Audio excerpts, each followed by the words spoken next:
ഓം നമോ ഭഗവതേ വാസുദേവായ. പീതാംബരം കരവിരാജിതചക്രശംഖ കൗമോദഗീ സരസിജം കരുണാസമുദ്രം രാധാസഹായമതിസുന്ദരമന്ദഹാസം വാതാലയേശമനിശം ഹൃദി ഭാവയാമി.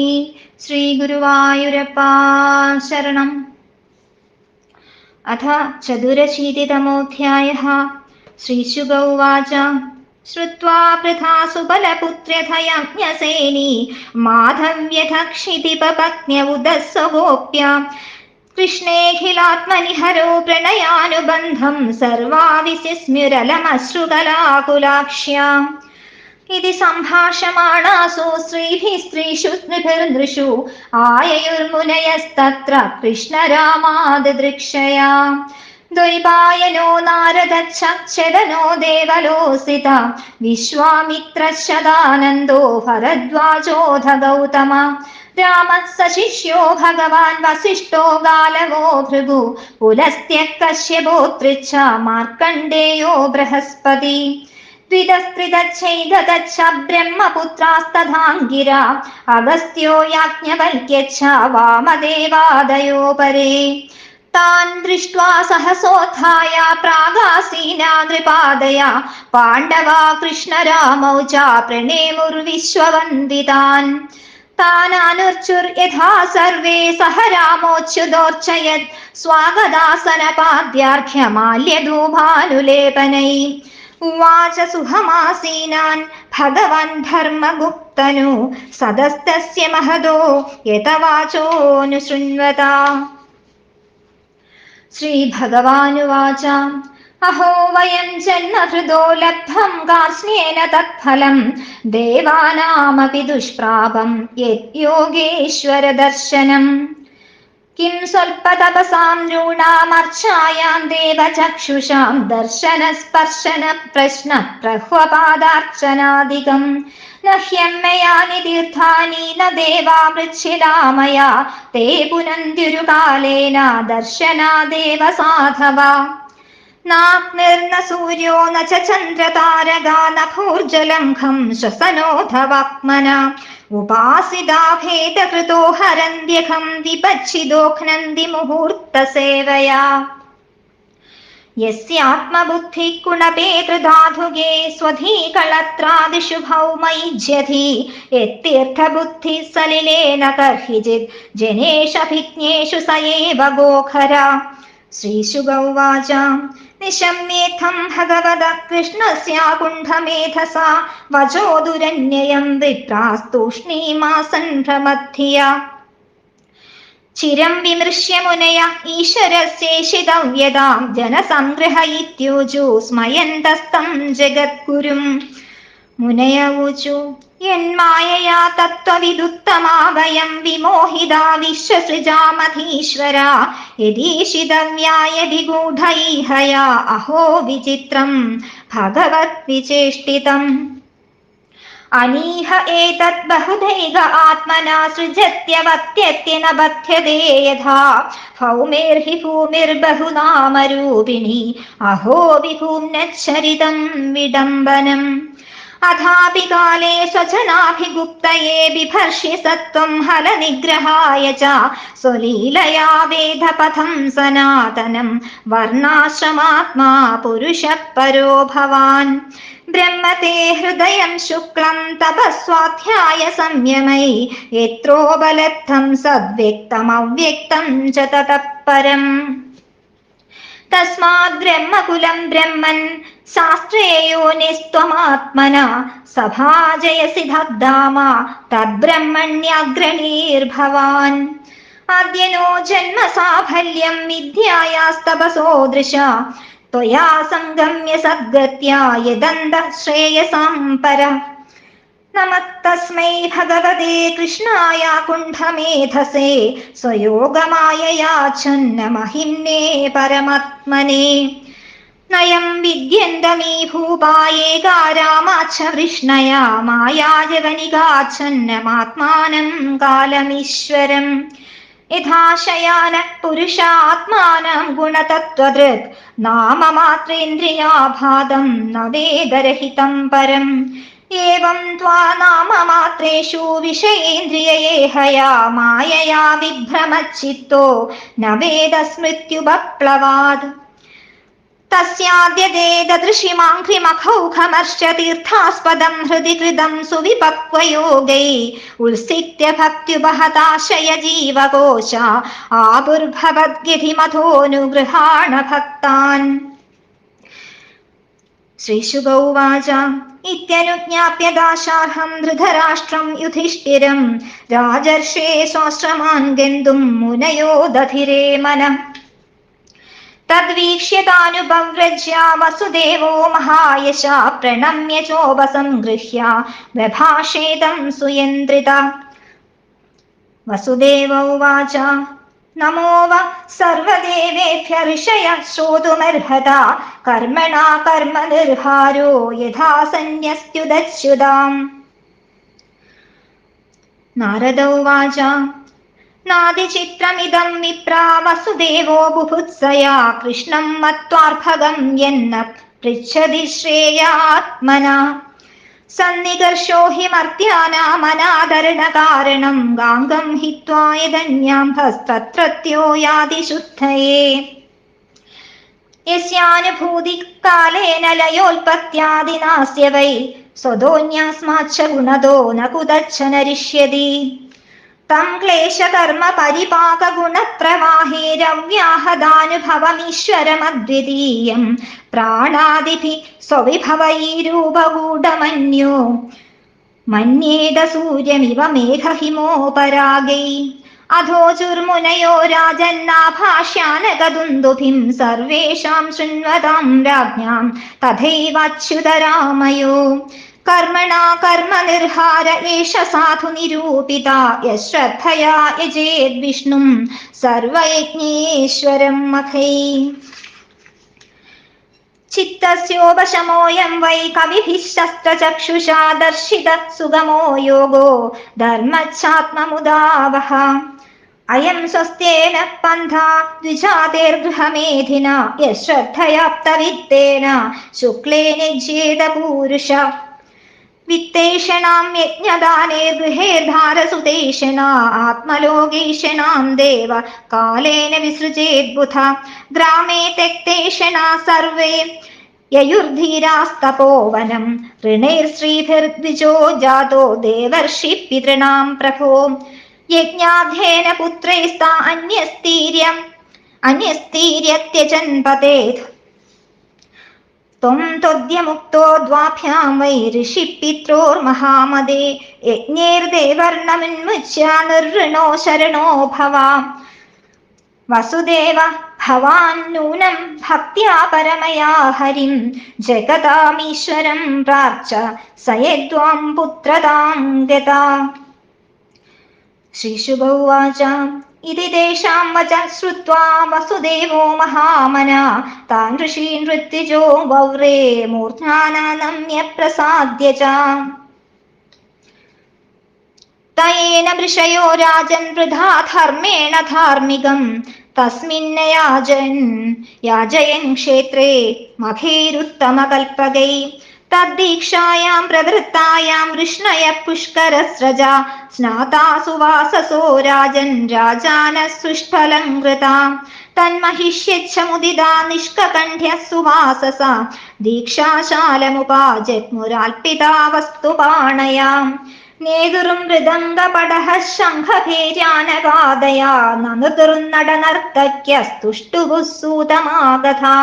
ജഗുസ്സു കണ്ഠ്യോ ഗന്ധർവ്യ സംഗീതം സഹ ഭർതൃകാ താമഭ്യഷിഞ്ചൻ വിധിവത് അക്തമഭ്യക്തമൃത്വിജ. പത്നീഭിരഷ്ടാദശഭിः സോമരാജാമിവോടുഭിः താഭിർദുകൂലവലയേർഹാരനൂപുരകുണ്ടലൈः സ്വലംകൃതാഭിർവിഭവൗ ദീക്ഷിതോ ജനസംവൃത. തസ്യ ഋത്തിജോ മഹാരാജാ രത്നകൗശേയവാസസാം സസദസ്യാ വിരേജുസ്തേ യഥാ വൃത്രഹണോധ്വരേ തദാ രാമച്ഛ കൃഷ്ണച്ഛ സ്വേ സ്വേർബന്ധുഭിരന്വിതൗ രേജതു സ്വസുതേർദാരേർജീവേശോസു വിഭൂതിഭിഃ ഈജേനു യജ്ഞം മിഥിനാ അഗ്നിഹോത്രാദിലക്ഷണൈർപ്രാകൃതൈർവൈകൃതൈർയജ്ഞൈർദ്രവ്യജ്ഞാനക്രിയേശ്വരം അധർദിഭ്യോ ദധാത് കാലേ യഥാനാദം സദക്ഷിണാ സ്വലംകൃതേഭ്യോ ലംകൃത്യാ ഗോഭൂകന്യാ മഹാധനാ പത്നീ സംയാജവഭൃത്യേ ചരിത്വാ തേ മഹർഷയാ സസ്നോ രാമഹൃദേ വിപ്രാ യജമാനപുരസ്സരാ സ്നാതോലങ്കാരവാസംസി വന്ദിഭ്യോ തഥാ സ്ത്രിയാ തദസ്വലംകൃതോ വർണ്ണാനാശഭ്യോന്നേന പൂജയത് ബന്ധൂൻ സദാരാൻ സസുതാൻ പാരിബർഹേണ ഭൂയസാ വിദർഭകോസലകുരുൻ കാശികേ ഗയസൃഞ്ജയാൻ സദസ്യ ഋത്തിക് സുരഗണാൻ നൃഭൂത പിതൃചാരണാൻ ശ്രീനികേതനമനുജ്ഞാപ്യ ശംസന്ത പ്രയയുക്രതും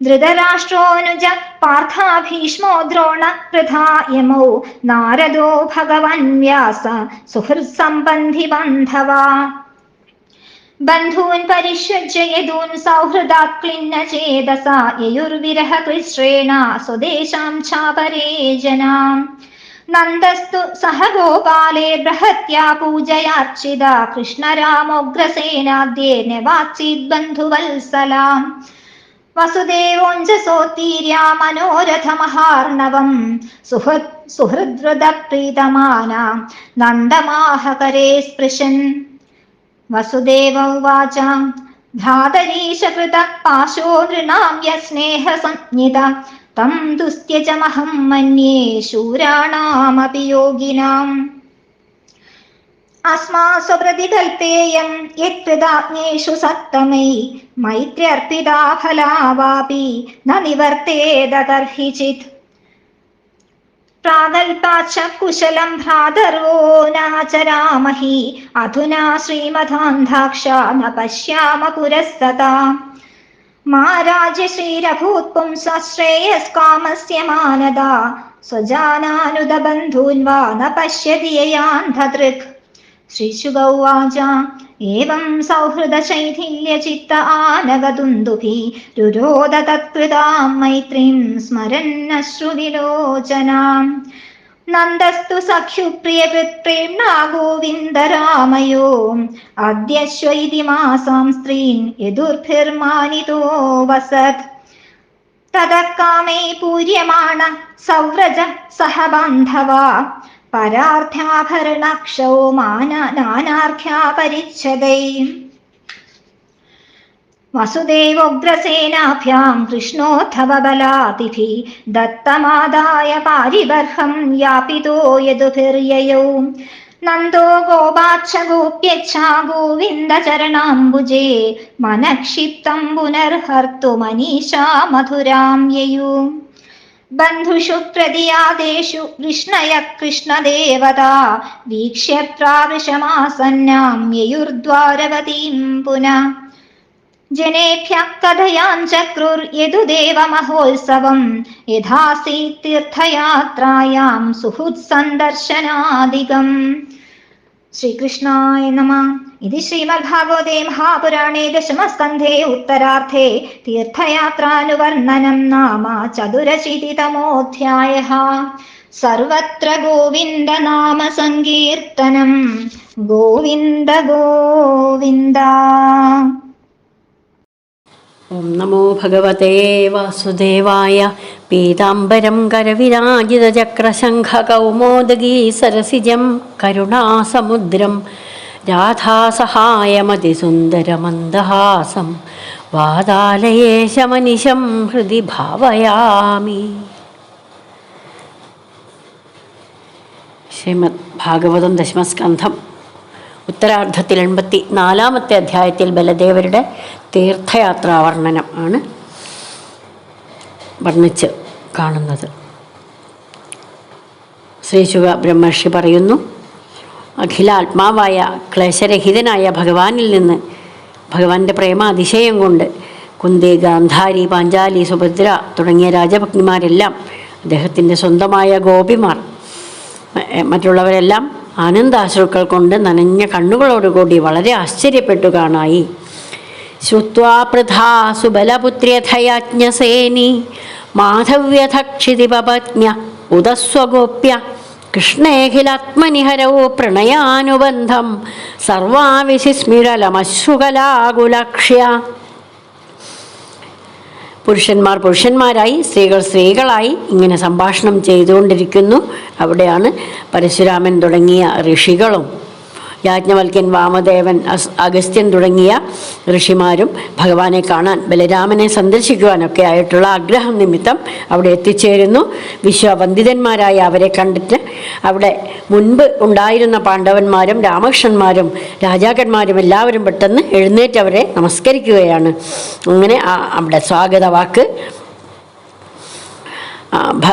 അവരെ വന്ദിക്കുന്ന ആ രീതികളൊക്കെ ബലരാമനോട് കൂടി ഭക്തവത്സലനായ ഭഗവാൻ ലോക സംഗ്രഹാർത്ഥം അവരെ പൂജിക്കുന്ന രംഗങ്ങളൊക്കെ കാണിച്ചു.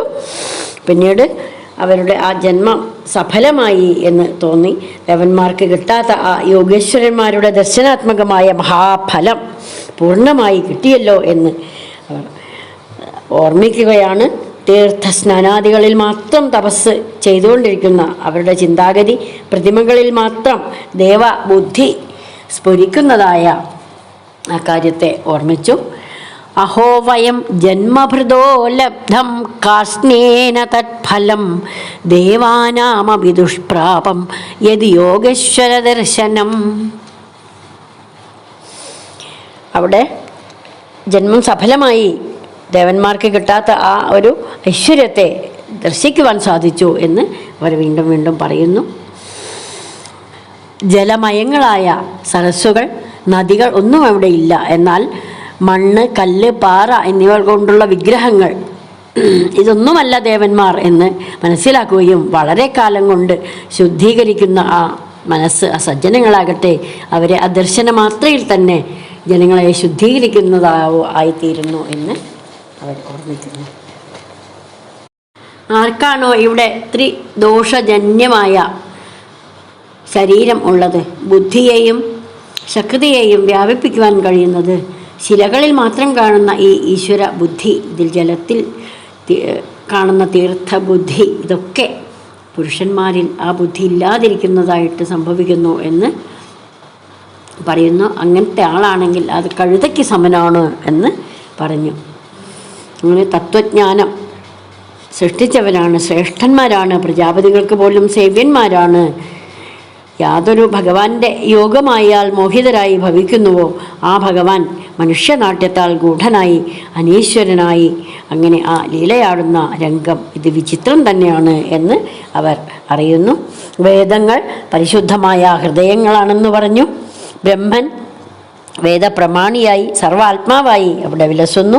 സദ്ഗതി കൊണ്ട് ഭഗവാനോട് ഒന്നിച്ചു ചേരുവാൻ, ജന്മസാഫല്യമുണ്ടാകുവാനൊക്കെ വിദ്യയ്ക്കും തപസ്സിനും ദൃഷ്ടിക്കും കഴിയും എന്ന് ഓർമ്മിക്കുകയും ഇങ്ങനെ രാജർഷി പറഞ്ഞ ആ കാര്യങ്ങളെല്ലാം ഭഗവാനോട്, ധൃതരാഷ്ട്ര, ധർമ്മപുത്രൻ മുതലായവരോടുകൂടി അനുജ്ഞ വാങ്ങി മഹർഷിമാരൊക്കെ ആശ്രമങ്ങളിലേക്ക് പോകുന്ന വഴി അത് ആലോചിക്കുകയും അങ്ങനെ ആശ്രമത്തിലേക്ക് പോകാൻ ഉറയ്ക്കുകയും ചെയ്തു. അവരെ സമീപിക്കുന്ന മഹായശസ്സായ വസുദേവർ അവരെ നമസ്കരിച്ച് അവരുടെ പാദങ്ങൾ ഗ്രഹിച്ച് പറയുകയാണ്, സർവ ദേവതാ സ്വരൂപമായ നിങ്ങൾക്ക് നമസ്കാരം. ഋഷേ, അല്ലയോ ഋഷിമാരെ, നിങ്ങളിത് കേൾക്കുക. കർമ്മം കൊണ്ട് കർമ്മനാശം എങ്ങനെ വരും എന്ന് പറഞ്ഞു തന്നാലും പിന്നീട് നാരദർ പറയുകയാണ്, നാതിചിത്രമിദം വിപ്ര വസുദേവോ ബുഭുത്സയാ കൃഷ്ണം മത്വാർഭകം എന്ന പൃച്ഛതി ശ്രേയ ആത്മന. മുനിമാരെ, വസുദേവൻ തൻ്റെ ശ്രേയോമാർഗം അറിയുവാൻ ആ ആഗ്രഹം കൊണ്ട് ഭഗവാനെ പുത്രൻ എന്ന് കരുതി നമ്മോട് ചോദിക്കുന്നതിൽ അത്ഭുതമൊന്നും വിചാരിക്കാനില്ല. ഗംഗാജലത്തെ കൈവിട്ട് ഗംഗയുടെ തീരത്ത് കഴിയുന്നവർ ശുദ്ധിക്ക് അന്യതീർത്ഥങ്ങളിലേക്ക് പോകുന്നത് പോലെയാണ് ഈ കാര്യം. അധികമായ അടുപ്പം ആളുകളോട് കാണിച്ചാൽ അത് അനാദരവിന് കാരണമായി തീരും എന്നുകൂടി പറഞ്ഞു. അങ്ങനെ ആരുടെ ജ്ഞാനം കൊണ്ടാണോ കാലം കൊണ്ടാണോ ഈ പ്രപഞ്ചത്തിൻ്റെ ജന്മനാശങ്ങളൊക്കെ മിന്നലിനെ പോലെ സ്വാഭാവികമായി തീരുന്നത്, ഗുണനാശം കൊണ്ട് ഒരിക്കലും അങ്ങനെ സംഭവിക്കുകയില്ല എന്ന് അറിയുന്നത് അവരാണ് ഇവിടെ ഈ ഋഷിമാർ എന്ന് പറയുന്നു. ഒരു വിധത്തിലും നശിക്കാത്ത അനുഭവജ്ഞാനമുള്ളവരായി ഈശ്വരനും അദ്വിതീയനായ ഭഗവാൻ ആ രാഗക്ലേശാദി കർമ്മങ്ങളൊക്കെ, അങ്ങനെ ആ ഭഗവാന്റെ രാഗക്ലേശാദി കർമ്മങ്ങൾ, ദുഃഖങ്ങൾ, ഗുണത്രയ പ്രവാഹം, ഇവ കൊണ്ടൊക്കെ ഗുണകാര്യമായി പരിണമിക്കുന്നു. പ്രാണാദികൾ കൊണ്ട് സ്വരൂപം മറച്ച് ലീലയാടുന്നതിനാൽ പ്രാകൃത മനുഷ്യൻ മേഘം, മഞ്ഞ് എന്നിവയാൽ സൂര്യൻ മറയ്ക്കപ്പെട്ടതായി വിചാരിക്കുന്നു. അങ്ങനെ എതിർച്ചയാ ലഭിച്ച വിശുദ്ധ ധനം കൊണ്ട് ഭഗവാനെ യജിക്കുക എന്നുള്ളത് തന്നെയാണ് ഉപനയനാദി സംസ്കാരം ഉള്ള ആ ഗൃഹസ്ഥൻ്റെ വിശുദ്ധമായ മോക്ഷമായ ആ ഉപായം എന്നുകൂടി അറിയുന്നു. ദേവ യജ്ഞ ദാന കർമ്മങ്ങൾ കൊണ്ടൊക്കെ ധനത്തിലുള്ള ശക്തിയെ, ഗൃഹോചിതങ്ങളായ അനിഷിദ്ധ ഭോഗങ്ങൾ കൊണ്ട് പത്നി, പുത്രൻ എന്നിവരിലുള്ള ശക്തിയെ, കാലം കൊണ്ട് ഇതൊക്കെ നാശം ഉണ്ടാകും എന്ന് ചിന്തിച്ച് സ്വർഗലോകത്തിലേക്കുള്ള ശക്തിയെ വിവേകമുള്ളവൻ പരിത്യജിക്കണം എന്നും കൂടി പറയുന്നു. ഈ കാര്യമൊക്കെ ഇവിടെ 38ാമത്തെ ശ്ലോകത്തിൽ വർണ്ണിച്ചപ്പോൾ ദേവന്മാരും ഋഷിമാരും പിതൃക്കളും അവിടെ ഒന്നിച്ചിരുന്ന് അവിടെ അവരുടെ ആ ഉത്ഭവത്തെയും കൂടി വർണ്ണിച്ചു. അല്ലയോ മഹാമതേ, അങ്ങിപ്പോൾ ഋഷികളുടെയും പിതൃക്കളുടെയും കടങ്ങളിൽ നിന്ന് മുക്തനായിരിക്കുകയാണല്ലോ. യജ്ഞങ്ങൾ കൊണ്ട് ദേവന്മാരുടെ കടം കൂടി തീർത്ത് ഋണമുക്തനും സർവസംഘ പരിത്യാഗിയുമായി തീരുക. അല്ലയോ വസുദേവ, അങ്ങ് അത്യന്തം ഭക്തിയോടുകൂടി സർവ ജഗത്തുക്കൾക്കും ഈശ്വരനായ ഭഗവാനെ ആരാധിച്ചിരിക്കുന്നതിനാൽ എന്താണ് ഭഗവാൻ അങ്ങയുടെ പുത്രനായി അവതരിച്ചിരിക്കുന്നു എന്ന കാര്യത്തെ കൂടി ഓർക്കുക. അങ്ങനെ ശ്രീശുക ബ്രഹ്മർഷി പറയുന്നു. വസുദേവ ഭവാൻ നൂനം ഭക്രിയാ പരമയാ ഹരിം ജഗതാമീശ്വരം പ്രാർച്ച സയദ്വാം പുത്രതാം ഗതാ. അല്ലയോ വസുദേവ, അങ്ങ് അത്യന്തം ഭക്തിയോടുകൂടി സർവ്വജഗത്തുക്കൾക്കോട് ആ ഭഗവാനെ ആരാധിച്ചിരിക്കുന്നത് എന്താണെന്നാൽ അങ്ങയുടെ പുത്രനായി അവതരിച്ചിരിക്കുന്നത് കൊണ്ട് തന്നെയാണ്. ഇവരുടെ വാക്കുകൾ കേട്ട് മഹാത്മാവായ വസുദേവൻ ശിരസ അവിടെ സാഷ്ടാംഗം നമസ്കരിച്ചു. അങ്ങനെ അവരെ മുനിമാരെയൊക്കെ പ്രസാദിപ്പിച്ചു. അങ്ങനെ ആനന്ദഭരിതകളായി അവരുടെ പത്നിമാരും രാജാക്കന്മാരുമൊക്കെ ആ പട്ടുവസ്ത്രങ്ങൾ ഒക്കെ ധരിച്ച് കുങ്കുമമൊക്കെ പൂശി വസ്ത്രങ്ങൾ എടുത്ത ആ ദീക്ഷാശാലയിലേക്ക് പോകുകയാണ്. നക്ഷത്രങ്ങളോടുകൂടി ചന്ദ്രനെ എന്നതുപോലെ 18 പത്നിമാരോടുകൂടി കണ്ണുകളിൽ അഞ്ജനമണിഞ്ഞ് സർവ്വ അംഗങ്ങളിലും വെണ്ണ കൊണ്ട് ലേപനം ചെയ്ത് അദ്ദേഹത്തെ ഋത്വിക്കുകൾ വിധി പോലെ അഭിഷേകം ചെയ്യുകയാണ്. ദീക്ഷിതനും മൃഗചർമ്മം ധരിച്ചവനും ആയ അദ്ദേഹം പട്ടുവസ്ത്രങ്ങൾ, വളകൾ, മുത്തുമാലകൾ, നൂപുരങ്ങൾ, കുണ്ടലങ്ങൾ ഇവയാലൊക്കെ അലങ്കൃതമായ ആ 18 പത്നിമാരോടുകൂടി ശോഭിച്ചു. അല്ലയോ മഹാരാജാവേ, അദ്ദേഹത്തിൻ്റെ സദസ്യരും ഋത്വിക്കുകളുമെല്ലാം ഇന്ദ്രൻ്റെ യജ്ഞത്തിൽ എന്നതുപോലെ രത്നങ്ങൾ, പട്ടുവസ്ത്രങ്ങൾ എന്നിവയാൽ അലങ്കൃതമായി പ്രശോഭിച്ചു. ഭാര്യമാരോടുകൂടി പുത്രന്മാരോടുകൂടി ബന്ധുക്കളായ വിദർഭന്മാർ, കോസലന്മാർ, കൗരവന്മാർ, കാശികന്മാർ എന്നിവരോടൊക്കെ ആ അഭീഷ്ട സാധനങ്ങൾ കൊണ്ട് പൂജിക്കുകയാണ് പിന്നീടുണ്ടായത്. ബന്ധുവത്സലനായ നന്ദഗോപൻ, കൃഷ്ണൻ, ബലരാമൻ തുടങ്ങിയവരൊക്കെ അത്യന്തം സന്തുഷ്ടന്മാരായി അങ്ങനെ കൈപിടിച്ചുകൊണ്ട് നന്ദഗോപരോട് പറയുകയാണ്, സഹോദര വസുദേവരെ വീണ്ടും ആ സമയത്ത് വസുദേവർ പറഞ്ഞു നന്ദഗോപരോട്, സഹോദര, മനുഷ്യനെ സംബന്ധിച്ചിടത്തോളം സ്നേഹം എന്ന പാശം ഈശ്വരനാൽ നിർമ്മിക്കപ്പെട്ടിട്ടുള്ളതാകുന്നു. ശൂരന്മാർക്ക് ബലം കൊണ്ട്, യോഗികൾക്ക് ജ്ഞാനം കൊണ്ട് ഒക്കെ ഉപേക്ഷിക്കാൻ കഴിയാത്തതാണ് ആ സ്നേഹം എന്ന് കരുതട്ടെ. എന്നാൽ ഉപകാരസ്മരണയില്ലാത്ത ജനങ്ങളിൽ ശ്രേഷ്ഠന്മാരായ നിങ്ങൾ ചെയ്ത അങ്ങേയറ്റത്തെ ആ സൗഹൃദം പ്രത്യുപകാരരഹിതമാണ്. ഇതൊരിക്കലും നിവർത്തിക്കുന്നതാകുന്നില്ല. പണ്ട് നിങ്ങൾക്ക് മംഗളം ചെയ്യാൻ ഞങ്ങൾക്ക് കഴിഞ്ഞില്ല. എന്നാൽ ഐശ്വര്യമതം കൊണ്ട് അന്ധന്മാരായി തീർന്ന ആ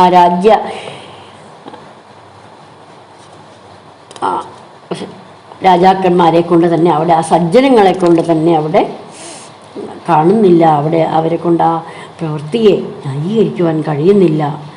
മറ്റുള്ളവരുടെ യഥായോഗ്യം മാനിക്കുന്നവനെ, ശ്രേയസ് ആഗ്രഹിക്കുന്നവർ അവർക്ക് രാജ ഐശ്വര്യം ഉണ്ടാകുന്നില്ല. ഐശ്വര്യത്താൽ അന്ധനായി തീർന്നവർ സ്വജനങ്ങളെയോ ബന്ധുക്കളെയോ കൃതജ്ഞതാപൂർവം കാണുകയുമില്ല. അവിടെയും ശേഷുക ബ്രഹ്മർഷി പറയുന്നു, ഈ സൗഹൃദം കൊണ്ട് ശിഥിലചിത്തന്മാരായി തീർന്നിരിക്കുന്ന വസുദേവർ, നന്ദഗോപർ തുടങ്ങിയവരൊക്കെ ആ മൈത്രി ഭാവത്തെ സ്മരിച്ചുകൊണ്ട് നിറഞ്ഞ കണ്ണുകളോടെ അവിടെ ഇരിക്കുകയാണ്. പിന്നീട് ഗോക്കളോടും ബന്ധുക്കളോടും ഒക്കെ കൂടി നന്ദഗോപർ അവിടെ ആഭരണം, പട്ടുവസ്ത്രങ്ങൾ, ശ്രേഷ്ഠമായ ആ വിലപിടിപ്പുള്ള വസ്ത്രങ്ങളൊക്കെ ധരിച്ച് വസുദേവർ, ഉഗ്രസേനൻ, കൃഷ്ണൻ, ഉദ്ധവർ, ബലരാമൻ തുടങ്ങിയവരെല്ലാം അവിടെ എത്തി അങ്ങനെ യാത്ര അയക്കുന്നതായിട്ടുള്ള രംഗം നന്ദഗോപരും ഗോപന്മാരും ഗോപിമാരും കൃഷ്ണൻ്റെ പാദപത്മത്തിൽ മനസ്സർപ്പിച്ച് അതിൽ നിന്ന് മനസ്സ് തിരികെ എടുക്കാൻ കഴിയാത്തത്ര അശക്തന്മാരായി തീർന്നുകൊണ്ട് അങ്ങനെ ചിന്തിച്ച് മധുരയിലേക്ക് തന്നെ പോകുകയാണ്. ബന്ധുക്കൾ പോയതിനെ തുടർന്ന് കൃഷ്ണൻ ദേവനായുള്ള ആ യാദവൻ മഴക്കാലം വന്നതായി അവിടെ ദ്വാരകയിലേക്ക് നോക്കി വന്നതായി എന്നറിഞ്ഞുകൊണ്ട് മനസ്സിലാക്കിക്കൊണ്ട് ദ്വാരകയിലേക്ക് മടങ്ങുന്നു. തീർത്ഥയാത്രയിൽ വെച്ചുണ്ടായ വസുദേവരുടെ യജ്ഞമഹോത്സവത്തെ, തങ്ങളുടെ സുഹൃത്തുക്കളെ കണ്ട കാര്യം, ഇവയൊക്കെ ദ്വാരകാവാസികളോട് പറയുകയാണ് ഇവിടെ ഈ അധ്യായത്തിൽ. ബലദേവൻ്റെ ഈ തീർത്ഥയാത്രാവർണ്ണനം ഓർമ്മിക്കുന്നതായിട്ട് ഇവിടെ അവർ പിന്നീട് ദ്വാരകാവാസികളായി അവരോടൊക്കെ ആ കാര്യങ്ങളൊക്കെ പറഞ്ഞുകൊണ്ട് അവിടെ അധ്യായത്തെ സമർപ്പിക്കുന്നു. ഹരേ നമ. ഹരിശ്രീ ഗണപതയേ നമ. അവിഘ്നമസ്തു. കായേന വാചാ മനസേന്ദ്രിയൈർവാ ബുദ്ധ്യാത്മനാ വാ പ്രകൃതി സ്വഭാവാത് കരോമി യദ്യൽ സകലം പരസ്മൈ നാരായണായേതി സമർപ്പയാമി.